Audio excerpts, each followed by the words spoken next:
Good morning everyone.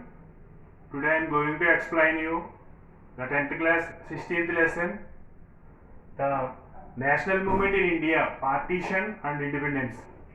National movement. So Indian freedom struggle. How the Indians were fight for freedom. So the Indian freedom movement was divided into three phases. So our Indian freedom movement was divided into three phases. The first one 1885 to 1905. 1885 to 1905, that is called as moderate period. So during the moderate period, the Evo Hume, W.C. Banerjee, Dadabhai Nauroji, so like the leaders, the Gopal Krishna Gokhale, so like that leaders were play an important role and led the freedom movement during their time, during their period. So the first one is moderate period, 1885 to 1905. Now second phase of the Indian freedom movement, second phase of the Indian freedom movement, 1906 to 1916, that is extremist period. Extremist period. During this period, the important leaders are Lal Gangadhar Tilak, the Bipin Chandrapal, and Lala Lajpati Rai. Lala Lajpati Rai, Bipin Chandrapal, and Balagangadhar Tilak. So, like that, leaders were led this movement during the extremist period. Extremist period come under the 1906 to 1916. So, on that period, the leaders were fight for the independence.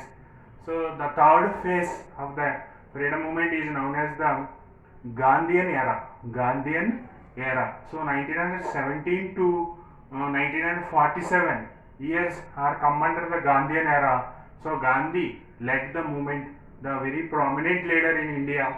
During his the movement, Gandhian era, we achieved independence. So 1917 to 1947 come under the Gandhian era. So now today we are learning about our freedom movement. So how our freedom movement was held in between 1939 to 1947. So 1939 to 1947 years are more important for Indian national movement. So in 1939 to 1947. So during the World War One, Indians were participated into the World War One behalf of Britishers, and also Indian soldiers, 75,000 Indian soldiers were died in World War One behalf of Britishers. So after the World War One, so many changes were taken place in the world, in Europe also. The Britishers were accepted that the democratic principles. The Britishers were accepted the democratic principles, and they decided to give the right to rule themselves to Indians to an extent. Okay, they want to give some little bit relaxation, and they want to give right to rule themselves to Indians. So not full freedom. So they want to give the right to rule themselves to an extent. So then, according to that, the Britishers were passed the Government of India Act 1935. The Britishers were passed the act, that is the Government of India Act 1935. The Government of Indian Act 1935 was passed in the British Parliament. So according to that, they conduct the elections in India. So they written one constitution for India. So the Britishers prepared constitution for India during that act. The Government of Indian Act 1935 was passed in British Parliament. According to that act, the Britishers conducted elections in India. The first elections were conducted in 1937. So during the British period, Britishers were not directly ruled all the places in India. So the Britishers ruled 11 provinces. So for example, now in India we have 28 states. So on that time, during the British period, Britishers ruled India directly into 11 provinces, means in 11 states. So remaining 550, remaining more than 550 princely states also there. So princely states means small kingdoms also there. Those are ruled by kings. So they pay the taxes to Britishers. So like that during the British period, Britishers were not ruled all the places in India. They ruled 11 provinces. So those 11 provinces are the United Province. United Province. This is located in north side of India. So next Bihar Province. Bihar Province. United Province. Next Assam Province. Assam Province. Next Orissa Province. Central Province. Central Province. Next Madras Province. Bombay Province. Sindh Province. And Punjab Province. And NWFP means Northwest Frontier Province. Northwest Frontier Province. Like that, 11 provinces are there. They conducted the elections in 11 provinces. The Congress party participated in the election, and also Muslim League party also participated in the elections. So, but the not allowed all the people to right to vote. So, only 10 to 11, 12% of the people only allowed to right to vote. So 1% of the people were allowed for central assembly. So do you know already how the central government and state governments are functioning? So just like that, they are also planned to make the one central assembly as well as the state assemblies, state provinces. So the for the state, but not allowed all the people to right to vote. Only small section of the people were allowed to right to vote. That is 10 to 12% of the people were right to vote in provinces, provinces assemblies, and 1% of the people allowed for central assembly. So elections were conducted in 1937. In that elections, the Congress party won 8 provinces out of 11 provinces in India. Remaining were won by the Muslim League party. So the Congress won majority of the provinces. 8 provinces won among the 11 provinces, and appointed their prime ministers. So leader of the provinces is known as the prime minister. Now present days state leader. Who is the state leader means the CM. CM was the state assembly leader. So just like that, on those days the provinces leader is known as the prime minister. So the 8 prime ministers were continued to rule in the 8 Congress prime ministers continued to rule, and but they are not given the more powers. So governor had more powers. Governor had more powers. The the prime compared to prime ministers, the governor had more powers on the days. So like that, they continue to rule. But under these circumstances, the Second World War was started. In 1st September 1939, the Second World War was started at the time. So the Indians were not decided whether they support Britishers or not. Why? Because during the World War One, Indians were gave support to Britishers, but Britishers not gave independence to India. So then after now, during the Second World War, Indians were not decided whether they support Britishers or not.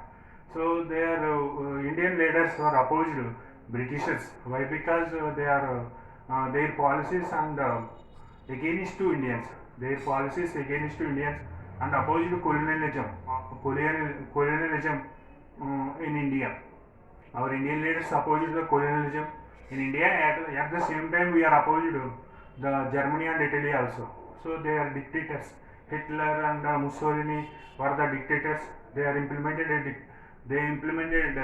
the dictatorship and not gave freedom to the people. So like that, that's why the Indian leaders opposed colonialism, as well as the Indian leaders were opposed fascism and Nazism also. We are opposed Hitler and Mussolini also. So we can't give any support to any party. So at the time, the Britishers not concern any Indian leaders, and they declared that India is also participating in the World War II behalf of the Britishers. So that is like that they are Britishers were announced that Indians participating into the World War II behalf of Britishers. So Indians were became very unhappy and their expected freedom. Their Indians were expected freedom. At least Indians were expected to give promise regarding to the freedom of India. So they are expected promise regarding to freedom of India. So but Britishers not give any promise. Without any promise, they decided they declared that India is participating into the World War II. World War II. So at the time, the British Conservative Party is leader, the Winston Churchill. Winston Churchill is the president. He is the prime minister in England at the time. So he was belongs to Conservative Party.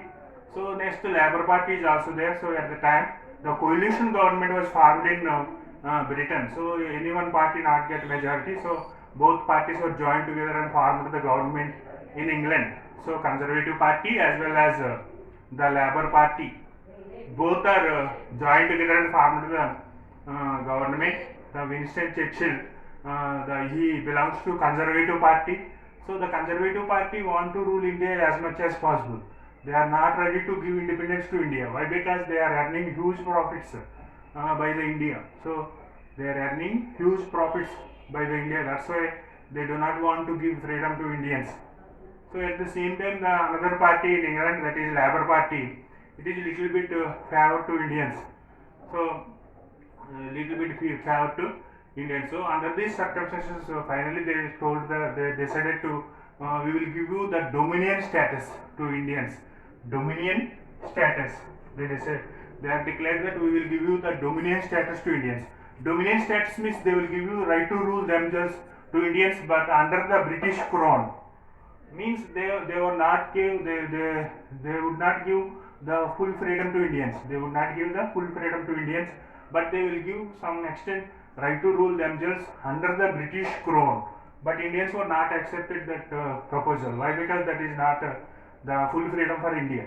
So then after the Britishers argued and they make the issue that the Congress Party, they try to weaken the Congress Party. They argued that Congress Party is not the protect interests of all section of people. So in India there are many religion people are there like Hindus, Muslims, Christians and Buddhists and Sikh community is there. So the Britishers make the issue and they argued that Indians were the Congress Party not protect the interests of all religions.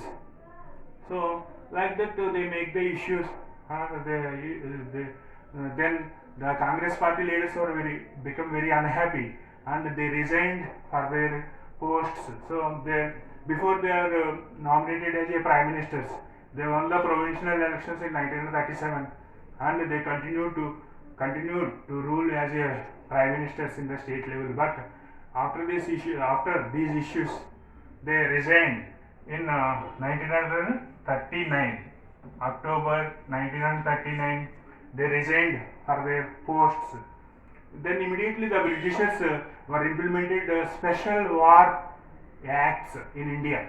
So after they gave the resignations and they come out of the some provincial assemblies, the Indian leaders, the Congress leaders, state prime ministers were resigned and come out of the provincial assemblies. Then immediately the Britishers were implemented special war acts. So due to these acts, they are arrested many people without trials. They have right to arrest any people without trial, and also they kept any suspicious people can arrest and they have right to kept into the jail. So they corrupt the fundamental rights. Anybody not have to do the hartals and dharnas. They are not mass movements. They are anyone not have right to do the mass movements by that act. So special war acts were implemented after 1939.